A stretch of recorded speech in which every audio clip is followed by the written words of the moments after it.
तक न्यूज़ 18 आज बात होगी मजहब और मोहब्बत के दो रुख की। मोहब्बत की कोई हदें नहीं होती, ये कभी भी कहीं भी किसी से भी हो सकती है। जिस तरह परिंदों पर सरहदों की कोई कैद नहीं, बिल्कुल उसी तरह दो प्यार करने वालों पर इसका इत्तलाक नहीं होता। मोहब्बत में मजहब की दीवारबंदी को नजरअंदाज भी किया गया और गंगा जमनी तहजीब की तस्वीरें भी देखने को मिलती हैं।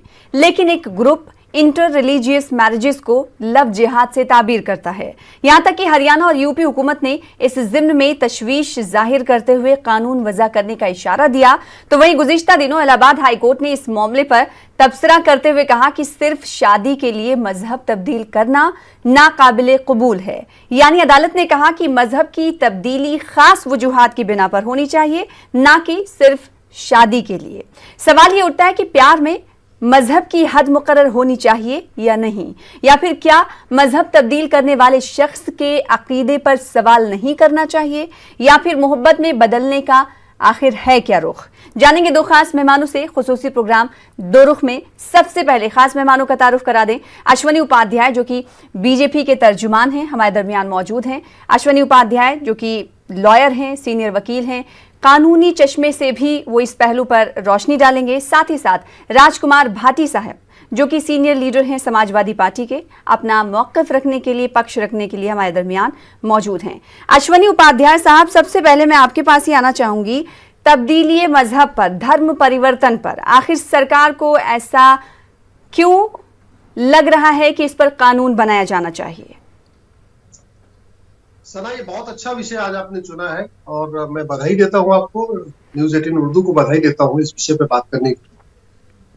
देखिए, हमारे संविधान में ये कहा गया है कि आप अपना धर्म, अपना मजहब, अपना मानने के लिए, अपने तरीके से उसको श्रद्धा करने के लिए, अपने तरीके से मंदिर जाने के लिए, मस्जिद जाने के लिए आप स्वतंत्र हैं। लेकिन उसमें बहुत आर्टिकल 25 और आर्टिकल 26 में लिखा हुआ है, subject to public order, morality and health. इसका मतलब आप स्वतंत्र तरीके से अपना धर्म मजहब से बदल सकते हैं, लेकिन साम दाम दंड भेद के द्वारा नहीं।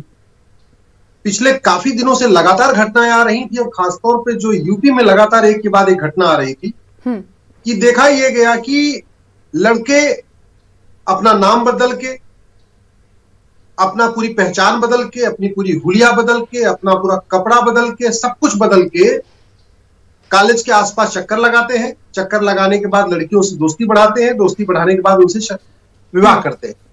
विवाह नहीं करते बल्कि उसके पहले ही कहते हैं कि अब तुम अपना धर्म परिवर्तन करो। तो इसका मतलब बहुत स्पष्ट है कि वो प्यार तो था ही नहीं, वो प्यार था ही नहीं, वो केवल और केवल एक धोखा था। और वो धोखे से उस लड़की को धोखा दिया गया राहुल बन के। एक्चुअल उसका नाम रमजान था। धोखे से वो आए अमर बन के, एक्चुअल में वो तो अकरम थे। ये जो चल रहा है ये गलत है। सारे बालिग लोग भारत में अपनी पसंद से शादी करने के लिए, निकाह करने के लिए स्वतंत्र हैं। सारे बालिग लोग अपनी पसंद से अपना मजहब बदलने के लिए, धर्म बदलने के लिए स्वतंत्र हैं।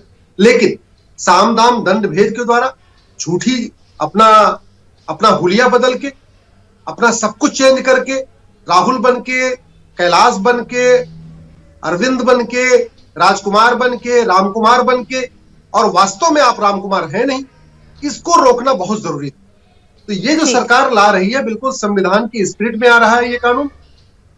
और दुनिया के कई देशों में बहुत पहले से, अमेरिका में बहुत पहले से है, फ्रांस में बहुत पहले से है, रसिया में बहुत पहले से है, दुनिया की जो डेवलप्ड कंट्रीज हैं वहां बहुत पहले से। इसमें क्या होगा कि आप वास्तव में अगर आपका प्यार सच्चा है, लड़के लड़की दोनों तैयार है, तो बहुत अच्छी बात है। अपनी अपनी पहचान के साथ आप मिलिए जुलिए, अपनी पहचान के साथ आप शादी कर लीजिए। लेकिन जो पहचान छिप के हो रही है, एक जो धोखाधड़ी हो रही है, बाद में लड़की को लगता है उसके साथ धोखा हो गया। लड़की के माँ बाप जो लड़की को 18 साल तक पालन पोषण करते हैं, 20 साल 22 साल, उनके माँ बाप बेचारे परेशान है। ये क्या हो गया, ये तो दामाद तो कुछ और ही निकला। हम सोचते थे राम कुमार, ये तो कुछ और ही निकला। ये जो दिक्कत आ रही है, मुझे लगता है इससे खासतौर पे यूपी में कुछ ज्यादा ही शुरू हो चुका है। ठीक है। कानपुर में लगातार घटनाएं आई, वेस्ट यूपी में जहां हमारे साथ हमारे मित्र बैठे हैं राजकुमार भाटी जी, ये वेस्ट यूपी के ही हैं। वेस्ट यूपी में मेरठ, मुजफ्फरनगर, खासतौर पे सहारनपुर, अलीगढ़, बुलंदशहर में ये घटनाएं बहुत तेजी के साथ शुरू हो गई। ठीक है, और राजकुमार भाटी साहब से किया इसका रिएक्शन ले लेते हैं। राजकुमार भाटी साहब, समाजवादी पार्टी को क्या लगता है कि वाकई तब्दीली मजहब को लेकर कानून लाना वक्त की अशद जरूरत है? देखिए, इस मसले को जिस संजीदगी के साथ अश्विनी उपाध्याय जी ने उठाया है, मैं भी उसी संजीदगी के साथ इसका जवाब देना चाहूंगा। मैं आरोप प्रत्यारोप में, राजनीति में, बेवजह के जुमलेबाजी में नहीं फंसूंगा। अगर कोई भी लड़का, कोई भी व्यक्ति किसी लड़की के साथ धोखाधड़ी करता है, उसको अपनी पहचान बदल के उसको गुमराह करता है, चाहे वो हिंदू है या मुसलमान है, सिख है या ईसाई है, अगर किसी लड़की के साथ धोखाधड़ी करके शादी करने का प्रयास करता है, उसका धोखे से धर्म परिवर्तन कराता है, तो बिल्कुल ये गलत है, नाजायज है, अनैतिक है और सामाजिक दृष्टिकोण से, धार्मिक दृष्टिकोण से, कानूनी दृष्टिकोण से भी ये गलत है। लेकिन मैं ये उतनी संजीदगी से ये कहना चाहता हूं कि ये बेवजह का प्रोपेगेंडा है, बेवजह का हवा बना के रखा हुआ है। मेरे बाद आप संजीव उपाध्याय जी से दोबारा ये पूछना, अश्विनी उपाध्याय जी से, कि क्या उनके पास कोई आंकड़े हैं इस तरह की कितनी घटनाएं उत्तर प्रदेश में प्रकाश में आई हैं?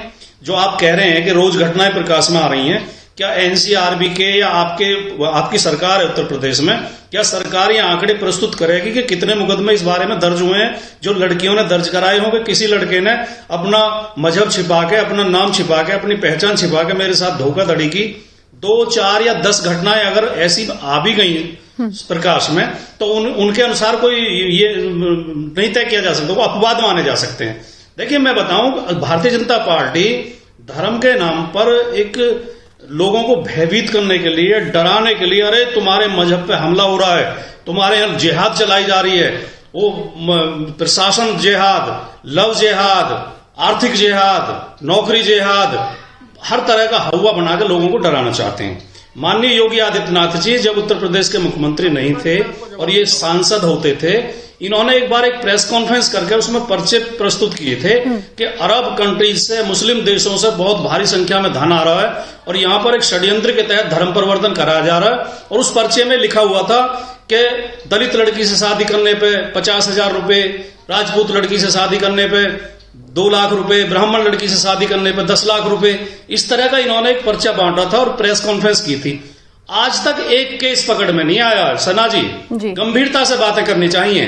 अब योगी आदित्यनाथ जी 3 साल से अधिक समय उन्हें मुख्यमंत्री की कुर्सी पर हो गया है। अगर ऐसे कहीं पैसे बढ़ रहे थे या विदेश से आ रहे थे, उस स्रोत का पता लगाते, उसका डिटेल देते, लेकिन ये बेवजह का हवा खड़ा करते हैं इनकी पार्ट। और अब ये इसे आपके चैनल पे बैठ के तो इस तरह प्रस्तुत करेंगे, लेकिन बाहर जाकर लोगों को में आक्रोश भरते हैं कि देखो मुसलमान हमारी लड़कियों को बहका के ले जा रहे हैं। ये गलत है, इससे देश की शांति भंग होती है और 2 वर्गों में आपस में वैमनस्य पैदा होता है। अश्विनी उपाध्याय साहब, आंकड़ों को सामने रखकर बात होनी चाहिए, राजकुमार भाटी साहब का ये कहना है। मैं यहां पर यह भी जिक्र करना चाहूंगी कि लव जिहाद वर्ड एक ग्रुप इस्तेमाल करता है। आखिर आप जिहाद के माने क्या समझते हैं? मैं आपसे ये जानना चाहूंगी, क्योंकि बीजेपी के बहुत सारे लीडरान जो हैं वो जिहाद का वर्ड, जिहाद लफ्ज बहुत इस्तेमाल करते हैं। जिहाद के माने क्या होते हैं आपके नजदीक? आप जिहाद को क्या, या फिर हम ये देख रहे हैं बहुत दिनों से कि जिहाद को ऐसे प्रिटेंड किया जाता है जैसे इक्वल टू टेररिज्म? देखिए, अगर आप जिहाद पे चर्चा करना चाहती तो मेरे पास कुरान रखी है, अब्दुल्ला यूसुफ की कुरान रखी है, जो पूरी दुनिया में पढ़ाई जाती है। और जब मैं सुप्रीम कोर्ट में बहस नहीं, मेरे कहने का मतलब ये है अश्विनी साहब, सिर्फ मैं ये पूछना चाहती हूं कि जब धर्म परिवर्तन यानी तब्दीली मजहब को लेकर कानून लाने की बात हो रही है तो लव जिहाद का टैग क्यों इस्तेमाल किया जा रहा है? देखिए, दोनों अलग अलग चीजें हैं।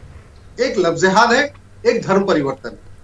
दोनों में साम दाम दंड भेद उपयोग करते हैं। ये भी कड़वी सच्चाई है कि उत्तर प्रदेश में नहीं, जिहाद के माने क्या है? जिहाद तो एक जद्दोजहद है, जो कोशिश होती है, जो किसी भी फील्ड में आगे बढ़ने के लिए कोई कोशिश कर रहा है, जद्दोजहद कर रहा है, स्ट्रगल कर रहा है। सना, आप लगातार सवाल पूछेंगे तो मैं जवाब नहीं दे पाऊंगा। 2 मिनट मैं शांति से आपका सवाल समझ गया हूं। अब आप अनइंटरप्टेड मेरा जवाब सुनिए। जिहाद और धर्म परिवर्तन दोनों अलग अलग है। धर्म परिवर्तन हो रहा है भारत में, इसमें कोई छिपा नहीं है। और राजकुमार भाटी जी बहुत संपन्न परिवार के हैं और जो भाटी समुदाय से है वो बड़ी दबंग है। जो भाटियों की बहन बेटी के ऊपर कोई हाथ उठा के देखे तो हाथ पैर तोड़ देते हैं, मुझे ये भी पता है। ये लोग दबंग हैं, इनके नहीं। लेकिन जो धर्म परिवर्तन हो रहा है वो दलित परिवारों का हो रहा है, गरीब दलितों का हो रहा है। ये जो लफ्ज़हात भी चल रहा है कि ज्यादातर सहारनपुर, पश्चिम यूपी में जहां एक बड़ी संख्या में, जहां हिंदुओं की संख्या बहुत कम हो गई है, वहां पे दलितों को और खासतौर पे जाटों की बेटियों को, क्या आंकड़े दे सकते हैं आप? मैं आंकड़ा आपको बता रहा हूं। हाँ, एनसीआरबी डाटा इसका दे नहीं सकता, क्योंकि एनसीआरबी में वो डाटा जाता है जिसका कोई कानून हो। इसका चूंकि कोई कानून नहीं है तो एनसीआरबी इसका डाटा नहीं देगा। लेकिन मैं आपसे आग्रह करता हूं, उत्तर प्रदेश में 3 बड़े एनसीआरबी का डाटा मांगिए, आरएसएस का डाटा नहीं चलेगा है। और हमारे राजकुमार जी भी पढ़ते हैं, मुझे अच्छी तरीके पता है, बहुत समझदार ये है। अब इनकी पार्टी की मजबूरी है कि ये इस तरीके की बातें कर रहे हैं, लेकिन ये तो जहां के रहने वाले हैं, मैं उसके इनके गांव में जाके इनके क्षेत्र में बता सकता हूं कि कहां कहां लफ्ज़हात हो रहा है। ये कोई नई घटना नहीं है। और दूसरी बात, जहां तक जिहाद की बात है, मैं एक आपको आंकड़ा देना चाहूंगा सना, बहुत ध्यान से सुनिएगा। ये जिहाद कैसे हो रहा है? उदाहरण के लिए, भाई अरब में जो कुरान है वही कुरान भारत में है, अरब में जो हदीस चलती है वही चीज भारत में चलती है। कोई चीज अगर अरब में नापाक है, अरब में हराम है, तो भारत में पाक कैसे हो सकता है? मैं एक उदाहरण देता हूं। पूरे अरब देश में आपको एक भी पक्की मजार नहीं मिलेगी, एक भी पक्की दरगाह नहीं मिलेगी, एक भी पक्का कब्रिस्तान नहीं मिलेगा। इवन जो अरब के शेख होते हैं उनका भी पक्का कब्रिस्तान नहीं होता। क्यों? क्योंकि इस्लाम में दरगाह, मजार और पक्का कब्रिस्तान हराम है। इसलिए पूरे अरब में आप घूम के आ जाइए, पता कर लीजिएगा। आपके जानने वाले, आप वरिष्ठ पत्रकार हैं, आप बहुत जानने वाले होंगे, ये जो कार्यक्रम है अरब के लोग भी सुन रहे होंगे, तो वो आपको बताएंगे पूरे अरब में, दुबई में, कुवैत में, अरब में, यमन में, कहीं पे भी आपको एक भी पक्का कब्रिस्तान, एक भी दरगाह, एक भी मजार नहीं मिलेगी। लेकिन भारत में आपको जगह नहीं, जगह हर 1 किलोमीटर के अगर खलीज ममालिक के पर्सपेक्टिव में देखेंगे तो बहुत कुछ ऐसा हिंदुस्तान में नहीं होता। चोरी करने पर वहां हाथ काट दिए जाते हैं, यहाँ पर ऐसा कुछ लॉ नहीं है। अगर हम देखेंगे तो बहुत सारे ऐसे लॉ दिखेंगे। राजकुमार भाटी साहब, आपसे ये सवाल मैं करना चाहूंगी कि मजहब तब्दील करने वाले के मजहबी अकीदे पर क्या सवाल नहीं उठना चाहिए कि आप एक मजहब से ताल्लुक रखते हैं, आप कैसे, आपका दिल, आपका ईमान कैसे गवारा दे रहा है जो आप दूसरे की मजहब तब्दील कर ले रहे हैं? क्या इस पर सवाल नहीं उठना चाहिए? सुनील जी असल में विषय परिवर्तित कर गए, विषय से अलग चले गए, और इन्होंने मेरे समुदाय को लेकर, मेरी पहचान को लेकर भी कुछ टिप्पणी की कि भाटी इस तरह के लोग होते हैं, इस तरह के लोग होते हैं। कोई भी भाटी क्या, कमजोर से कमजोर आदमी भी जो उसकी बहन बेटी पे कोई हाथ डालेगा तो उसे गुस्सा आएगा, वो बदला लेगा, इसमें कोई संदेह नहीं है। लेकिन जहां तक आपने भाटी का जिक्र किया सुनील जी, आपको कम जानकारी है। हमारे यहां पर जहां हम रहते हैं, नोएडा से लेकर बुलंदशहर तक, भाटी समुदाय के 360 गांव हैं, और इनमें मैं आपको बता दूं, कुछ राजपूत भाटी हैं, कुछ गुर्जर भाटी हैं, कुछ मुस्लिम भाटी हैं, मुसलमान भी हमारे यहाँ भाटी हैं। तो हम तो सांप्रदायिक सौहार्द और जाति सौहार्द की मिसाल है जीती जागती। हमारे राजपूत भी हैं, गुर्जर भी हैं, यादव भी होते हैं भाटी। तो ये तो आप इस व्यक्तिगत टिप्पणियां नहीं करें तो ज्यादा बढ़िया है। आपने सना जी अपने कार्यक्रम के शुरू में इश्क पर, मोहब्बत पर, प्यार पर बहुत सुंदर टिप्पणियां की, लेकिन मेरा मानना यह है कि जिस व्यक्ति ने जीवन में जिसे छू के प्यार ना गया हो, जिसने कभी प्यार देखा ना हो, जिसका परिवार ना हो, जिसकी पत्नी ना हो, वे लोग इस प्यार को नहीं समझ सकते, वे परिवार की चीजों को, संस्कृति को नहीं समझ सकते। प्यार ईश्वर का एक वरदान है, खुदा की नेमत है, गॉड का गिफ्ट है। मानता वो कलावा बांध के घूम रहा है, इस कॉलेज के आसपास घूम रहा है, क्या ये गलत बात है कि जो आदमी कभी तिलक नहीं लगाता, उसके लिए कानून है सुनिए जी, उसके लिए कानून है, उसे क्या ये गलत बात है? उससे आप लोगों को गुमराह ना करें, दुष्प्रचार ना करें। मंदिर में घंटी बजा रहा है लड़कियों से मिलने के लिए, क्या ये गलत बात है? कहां चले जा रहे हैं भाटी जी? अरे राजनीति रहेगी अपनी जगह, ये सनातन संस्कृति खत्म हो जाएगी, हिंदू धर्म खत्म हो जाएगा। देखिए सुनिए, मेरी एक बात और सुन लें सुनिए जी, मैं आपको बताना चाहता हूँ, कहां चले जा रहे हैं आप? केवल सत्ता के खातिर इतना बड़ा तुष्टिकरण, ये आप राजनीतिक टिप्पणियां छोड़ दें, गंभीर विषय पर चर्चा कर रहे हैं। राजनीति अपनी जगह। वोट बैंक खत्म हो जाएगा? अरे वोट बैंक आता जाता रहेगा, वोट बैंक आता जाता रहेगा। सुनिए, 50 देशों से सनातन संस्कृति खत्म हो चुकी है। सुनिए 50 देशों से सनातन संस्कृति खत्म हो गई, केवल आप जैसे लोगों के चक्कर में। ठीक है, जहां भरत का राजकुमार भाटी साहब सुन लेते हैं क्या कह रहे हैं। जो भरत का ननिहाल था कैके वो पेशावर बन गया। कैके बहुत ये अश्विनी जी खुशहाल था, उसे वही पेशावर राजनीतिक बन गया, तुम दे रहे हैं। ठीक है अश्विनी उपाध्याय साहब, ऐसा बाज दफा देखने को मिलता है जब भी कोई कानून बनता है तो उस कानून का गलत इस्तेमाल भी होता है। अब तब्दीली मजहब को लेकर कानून बनाने की बात हो रही है तो आपको नहीं लगता कि इसका गलत इस्तेमाल भी होगा? क्योंकि माजी में बहुत सारे कानून हैं जिनका गलत इस्तेमाल होता है, ऐसे में जो दो प्यार करने वाले होंगे, मोहब्बत करने वाले होंगे, उन पर भी इसका असर पड़ सकता है। अश्विनी उपाध्याय साहब, देखिए कानून का आपको मैंने बताया ना, कानून का मिसयूज कैसे होगा? अगर वो ईमानदारी से काम कर रहे हैं, अपना धोखा नहीं दे रहे, माँ बाप उसकी शिकायत नहीं कर रहे हैं, तो कोई मिसयूज नहीं होगा। लेकिन अगर किसी की बेटी को धोखा देके, फरेब करके, जालसाजी करके उसको फंसाया जाए, चेहरा बदल के फंसाया जाए, नाम बदल के फंसाया जाए, अपना मजहब बदल के फंसाया जाए, तो माँ बाप के पास इतनी शक्ति तो होनी चाहिए ना। माँ बाप के पास कम से कम पुलिस के पास शिकायत करने का मौका तो होना चाहिए। आज की डेट में माँ बाप बिलख रहे हैं, माँ बाप बिलखते रहते हैं कि उनकी बेटी को धोखे से लेके भाग गया, उनके पास कोई कानून नहीं होता, उनके पास कोई अधिकार नहीं होता। तो माँ बाप के पास, जो माँ बाप 9 महीने पेट में रहती है, 20-22 साल तक अपनी बिटिया की परवरिश करती है, उस माँ बाप को बेसहारा छोड़ दिया जाए कि तुम रोते भटकते रहो, वो भी सेकुलर देश में जहां भारत संविधान से चलता है, जहां भारत कानून से चलता है, उस माँ बाप को अनाथ छोड़ दिया जाए। मुझे लगता है माँ बाप की सुरक्षा के लिए, माँ बाप का भी सम्मान रखने के लिए, लड़कियों के साथ धोखाधड़ी रोकने के लिए ये कानून जरूरी है। और वास्तव अगर ईमानदारी से करते तो ईमानदारी से करें, फिर कोई दिक्कत नहीं। ठीक है राजकुमार भाटी साहब, जिन बातों का जिक्र अश्विनी उपाध्याय साहब कर रहे हैं, लेकिन कहीं ना कहीं ये भी इम्कान जाहिर किया जाता रहा है कि कानून जब बनते हैं तो उसका उल्लंघन भी होता है, उसकी खिलाफवर्जी भी होती है, गलत इस्तेमाल भी होता है। तो क्या इस तरफ भी ध्यान दिया जाना चाहिए?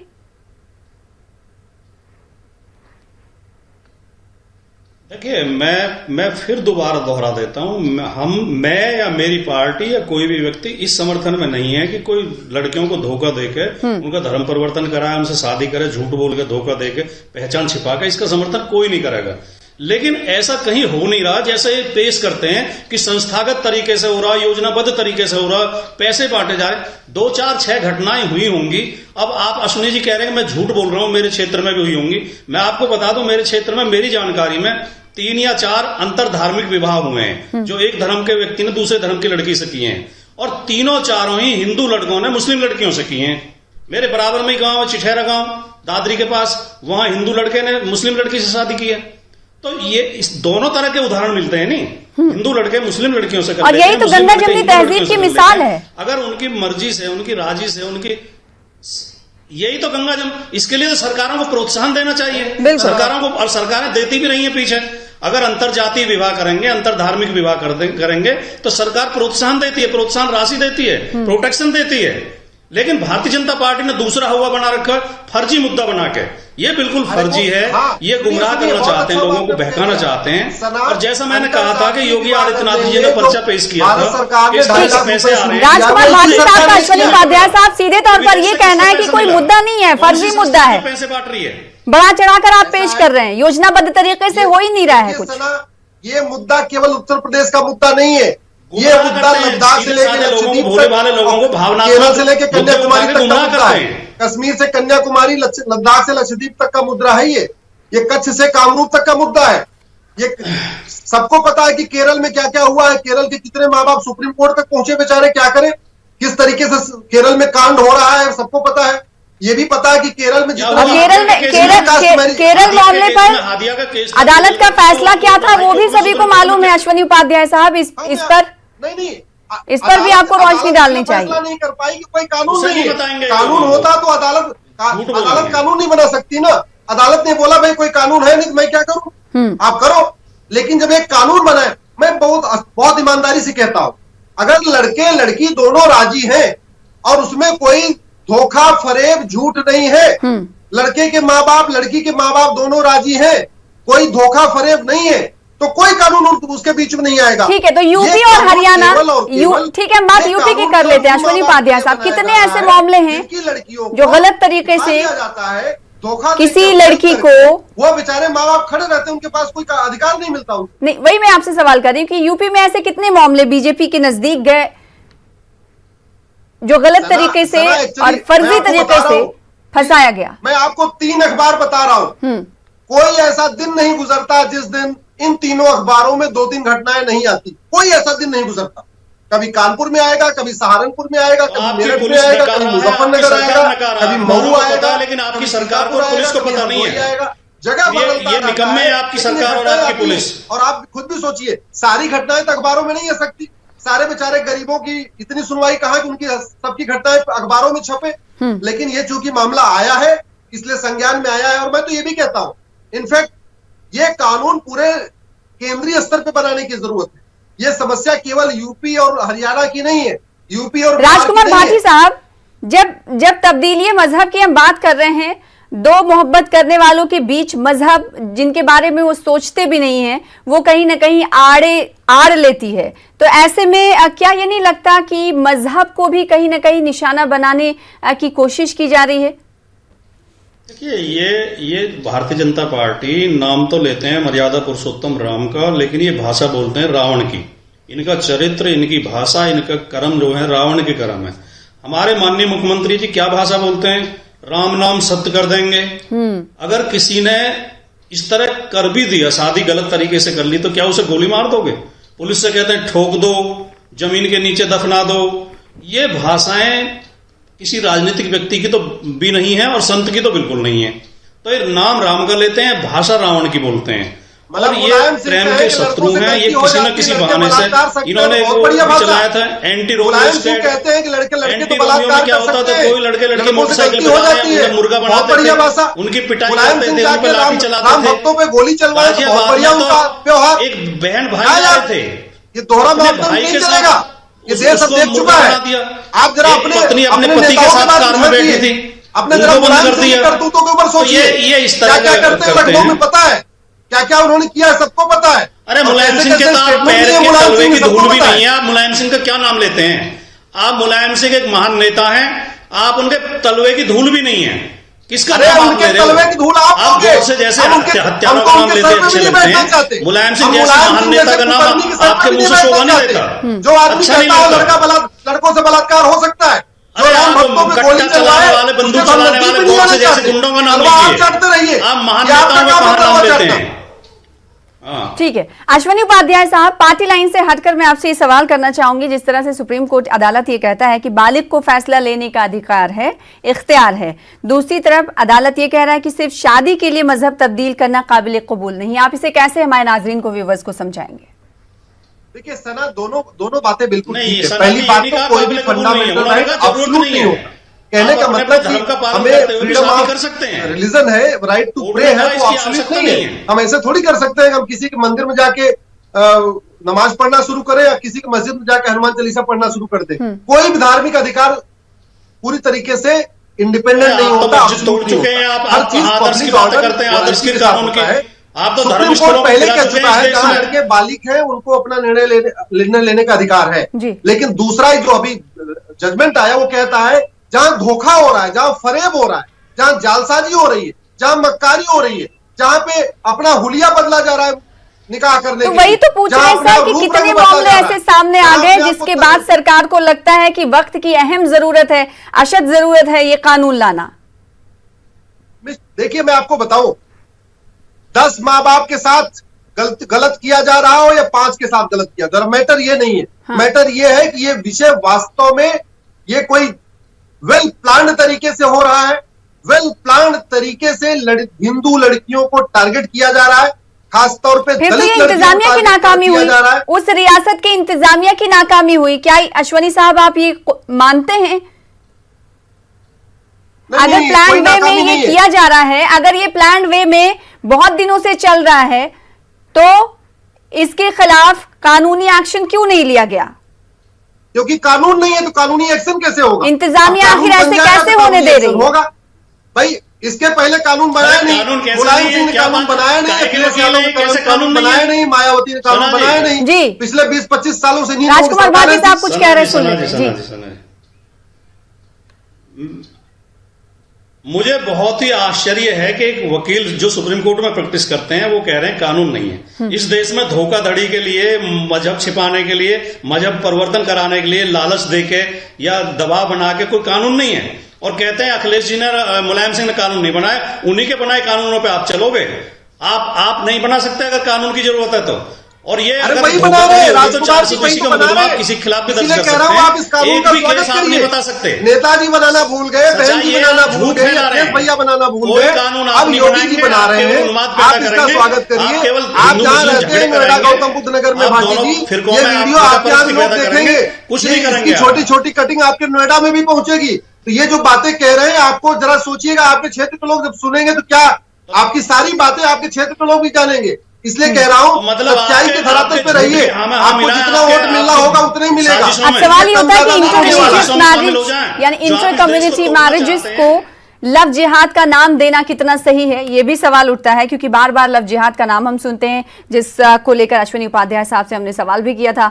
आप दोनों मेहमानों का बेहद शुक्रिया अदा करना चाहेंगे अपना खास मौक़िफ़ दो रुख प्रोग्राम में रखने के लिए। फिलहाल मुझे दीजिए इसी के साथ इजाजत, कल फिर बड़े मुद्दे के साथ हाजिर होंगे, तब तक के लिए आदाब।